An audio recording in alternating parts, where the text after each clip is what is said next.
Cebu City, we were as shocked as everyone else is.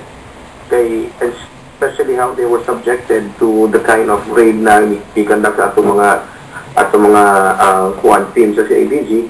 Although na-clarify na namo tanan na there katong Friday nag-resume na sila operations. Praise God, kaya murag nagkasinabtanay na hinuon. Although Cyber City has allowed CIDG to even conduct a regular monitoring on all the floors of the building. But then again, sir, we were informed nga ang gibuhat usab nga raid naka-apekto yun sa operation sa Cyber City. Pila ka millions ang nawala ato sa pila lang ka oras nga pagkatanggol sa operation, sir? We were informed na I think it reached almost $500,000 a day of operations.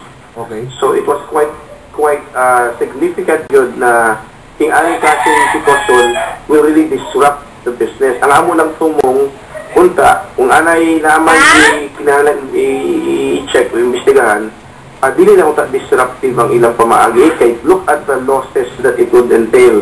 Luwi po ng atong mga negosyo ba kung ana ang ilang kahamtang sa ilang klaseng sitwasyon. It's going to be very difficult. Alright, with that, sir, gusto sab na mo kung ano niya, makapuso atong tutukan, basi ba tawagan nato ang CIDG Davao. Anyway, sir, naamoy draft din nga mga measures nga buhaton ninyo panahon nga dunay mga ingon ani nga reklamo o di ka mga sumbong, mga tip dito sa authority, particular sa PNP. Unsay pwede nila buhaton, sir, kay ang BPO industry sa Davao City nagkadako. Ug kung naman ganing reklamo nga mga ingon ani nga issue, sir, unsay pwede na buhaton karon sa ICT Davao ug ang PNP, sir?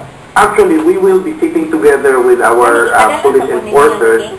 Hopefully, ma-arrange na ang meeting karong simana, if not the earliest tomorrow, together with Davao City Chamber and ICT Davao and CIDG and the police, para mapasabot na mo og tarong sa atong mga enforcers na there are ways of conducting this type of activity na wala bitay maapektuhan na negosyo.